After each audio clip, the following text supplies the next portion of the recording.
Hi everyone. This is part 1 of a story series titled When I Was a Child by Coureherritt. If you enjoy the story, please consider liking the video and subscribing for more parts to come.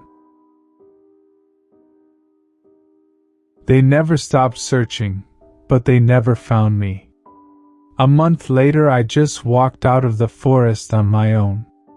The strangest thing was, I looked perfectly okay. My clothes were clean, my body was unburdened, I was fed and I couldn't remember anything, besides going to the forest with my grandmother. They couldn't figure out how an 8-year-old boy survived in the forest for a full month and came back unscathed. I still remember the look of relief on my grandmother's face when she saw me. The tears streamed down her face, making me cry too. The way she held me so tightly, not wanting to lose me again. I went to therapy after that, but no matter how much they tried to jog my memory, it remained empty. There was no real trauma to my mind, and so shortly after, I stopped going. I moved on from this strange experience, not able to fully grasp the impossibility of what had happened at that young age. But I'm older now, and even though I cannot remember it, I can understand just how scared my grandmother must have been. But I'm not here to tell you a story about something that I cannot remember. I started remembering recently. 2 days ago I struck up a conversation with my grandmother about that odd event. I asked her, "Do you remember when I went missing for a month?"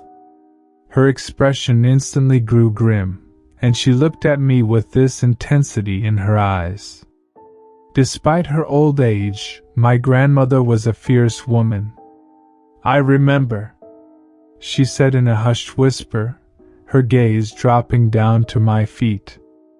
"I started having dreams of the forest," I told her truthfully.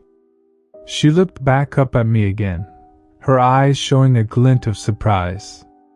"Dreams?" she asked me to elaborate. "Yes. I'm always walking in them, the forest is all around me. I can hear sounds, leaves crunching, branches snapping, and birds chirping. I can feel the warmth of the sun on my skin." My grandmother listens intently. I can see her tapping her fingers on the chair in a nervous tick. Then the forest slowly grows silent, first the chirping, then the trees swaying, leaves crunching, branches snapping. The sun disappears too and it grows dark. But I continue walking. And each time I end up in front of a staircase. I get the chills just thinking about the staircase. A staircase? It is always in perfect condition, untouched by Mother Nature. It looks like the staircase had been taken straight out of a house, but they lead nowhere. It's a different one in each dream. Some are old, some are modern. My dream ends the moment I take the first step. My grandmother sighs loudly. It's not a sigh of relief. It's more like she's sighing because a burden had been taken off her shoulders. "Do you know how you went missing?" she asks me. "No," I admit. "One day, you were playing outside in the backyard, like you always did. I was in the kitchen making lunch." She looks at a picture beside her on a dresser. It's a picture of us both, taken when I was 7.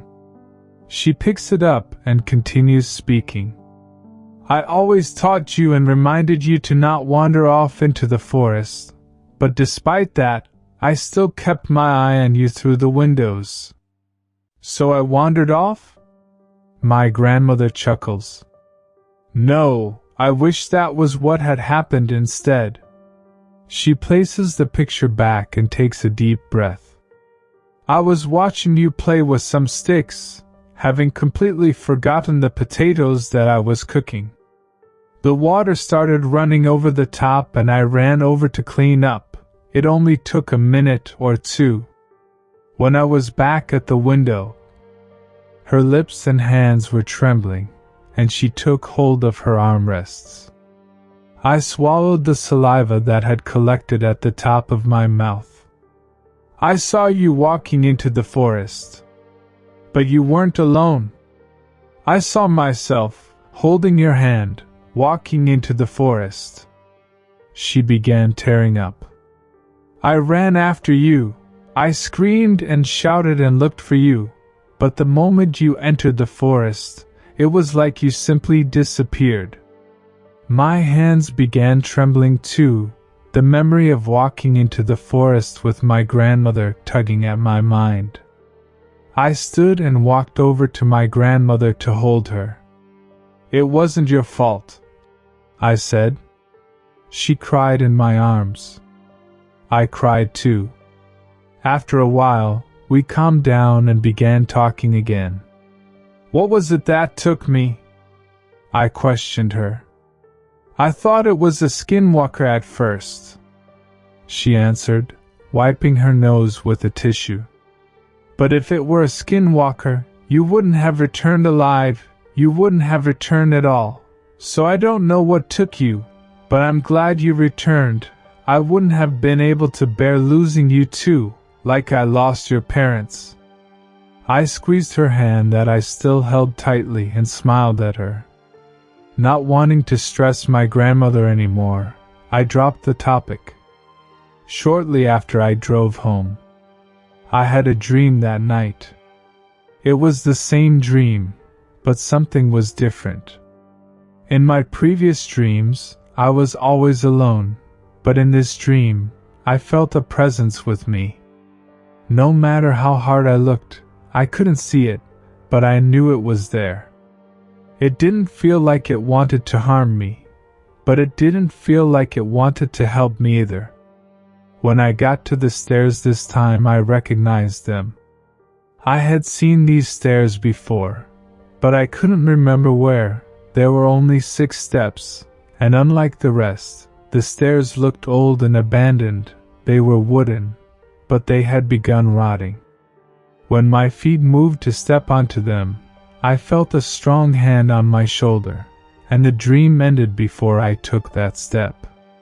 Once I woke up, I remembered where I had seen them. They belonged to an old cabin in the woods. The cabin was maybe a mile out from my grandmother's house, and I decided to go for a hike. I informed my wife that I'd be gone for the majority of the day and apologized to my 6-year-old for leaving so early during the holidays. Today was a Thursday. My grandmother wasn't a fan of my idea to go out alone, so she decided to accompany me. She knew this forest like the back of her hand, so having her come along was reassuring. But her back is bad, so I also wished she'd stay behind. But there was no convincing her otherwise. The hike took a little under an hour, and we ended up at the cabin, or what was left of it. The entire wooden structure had collapsed onto itself. "Did you know about this?" I asked my grandmother. "No, I haven't been here for years. You know, I don't think this is where you were for that entire month. We lived here, almost every day." I nodded in agreement. "Still, maybe it has some clues." My grandmother sighed and sat down on the mossy ground. "You can look around." She motioned with her hand. "Be careful." Despite me already being a grown adult, she still worries. I chuckled to myself. I moved around some of the smaller pieces of the collapsed house to take a better look at it as a whole. Come to think of it, I remember this being a single-story cabin, so why do I remember a staircase? How could a staircase be used here? And then it clicked. A basement. "Do you remember a basement in this cabin?" I yelled over to my grandmother. "No, why?" Oh. I grinned. She figured it out as well.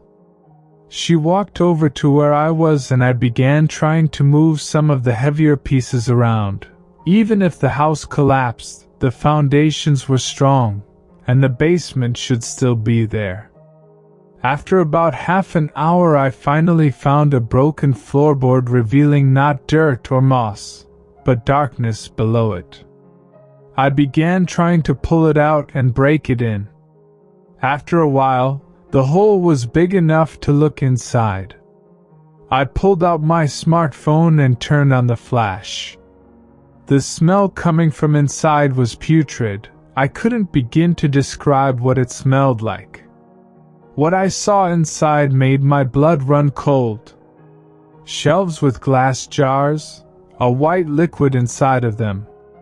Inside the liquid were body parts. Eyes, ears, fingers, organs, and everything in between. Opposite the shelves was a pile of bodies. Some were rotten beyond recognition, some were skeletons, while others looked fresh. Next to the bodies, I saw a staircase, the staircase from my dream. I remembered it vividly, walking down these steps. I pulled my head out and puked on the spot.